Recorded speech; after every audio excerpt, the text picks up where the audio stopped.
sejahtera semua, saya Nadia.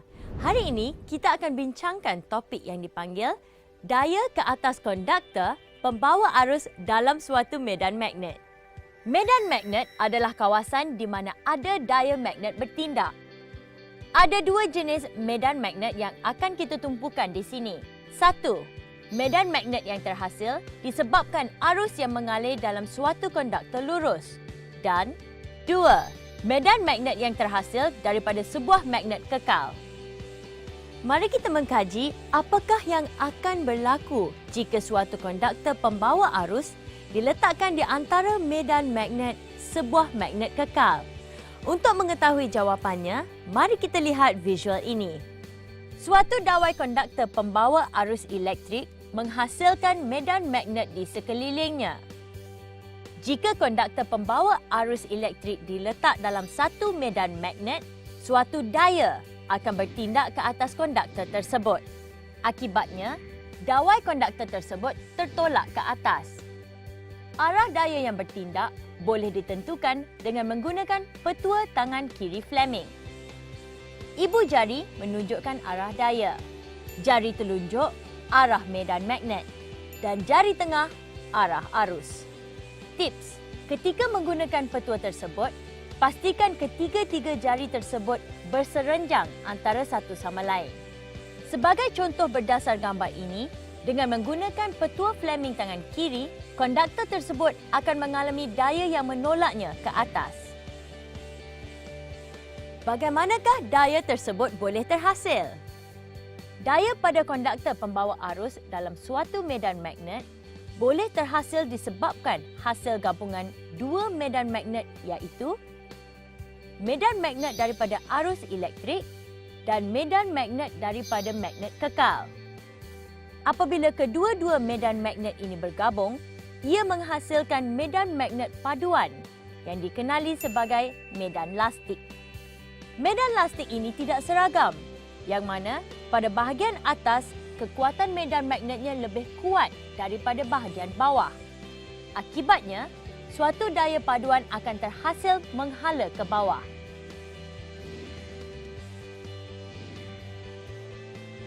Kita telah membincangkan bagaimana daya terhasil daripada gabungan dua medan magnet.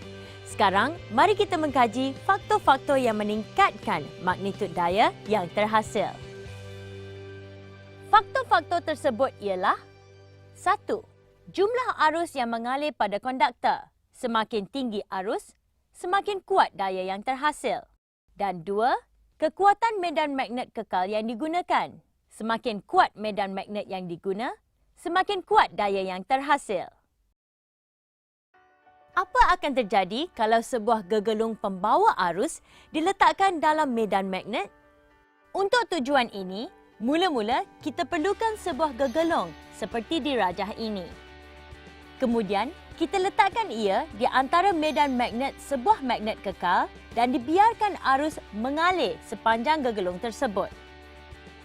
Kelihatan arus sedang mengalir dari A ke B dan C ke D.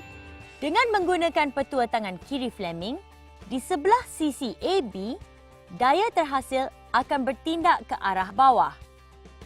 Manakala di sisi CD, daya terhasil bertindak ke arah atas. Kedua-dua daya yang bertindak pada arah bertentangan antara satu sama lain ini akan menghasilkan kesan putaran ke atas gegelung tersebut. Jika kita menambah kommutator dan berus karbon di litar bahagian luar gegelung tersebut, maka kita telah mengubahnya menjadi motor arus terus. Motor arus terus menggunakan konsep kesan putaran yang kita bincangkan sebentar tadi. Sekarang, mari kita lihat strukturnya. Rajah berikut menunjukkan struktur sebuah motor arus terus. Kommutator tersebut akan berubah posisi dan bersentuh dengan berus karbon ketika ia berputar. Oleh itu, arus pada gegelung akan sentiasa berubah arah setiap kali separuh putaran. Berus karbon berfungsi sebagai penyambung litar dengan gegelung supaya arus boleh mengalir dalam gegelung. Bagaimanakah motor arus terus berfungsi?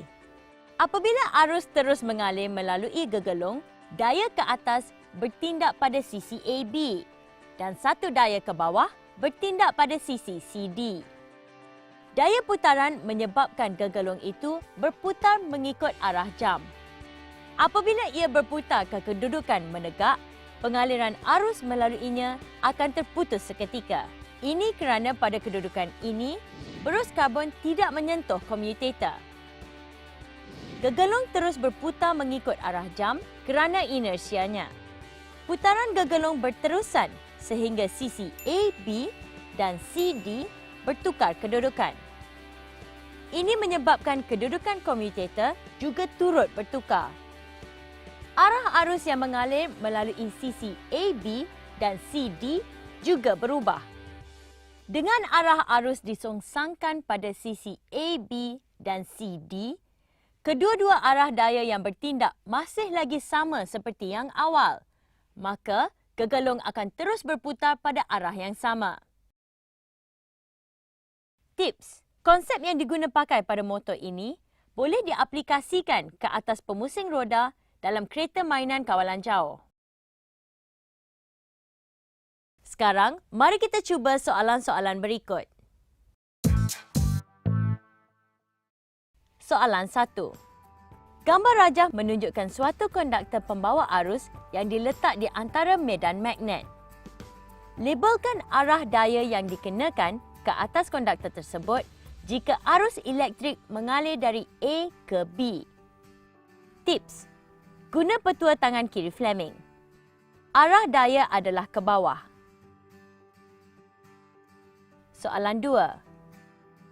Gambar rajah menunjukkan sebuah motor arus terus. Nyatakan faktor-faktor yang membolehkan motor itu berpusing dengan lebih laju. Jawapan: 1. Tingkatkan nilai arus yang mengalir. 2. Tingkatkan kekuatan medan magnet. 3. Tambah bilangan gegelung. 4. Kurangkan diameter wayar gegelung untuk mengurangkan rintangan. Mari kita imbas kembali fakta penting untuk perbincangan hari ini. Apabila suatu konduktor pembawa arus diletakkan dalam medan magnet, suatu daya paduan akan bertindak ke atas konduktor tersebut. Arah daya ini boleh ditentukan dengan mengguna petua tangan kiri Fleming. Apabila sebuah gegelung pembawa arus diletakkan di dalam medan magnet, dua daya yang bertentangan akan terhasil. Ini akan menghasilkan kesan putaran pada gegelung tersebut. Magnitud daya yang terhasil boleh ditingkatkan jika arus ditambah, kekuatan medan magnet bertambah dan diameter konduktor yang lebih besar digunakan. Sekian saja dari saya, Nadia. Jumpa lagi di sesi yang lain.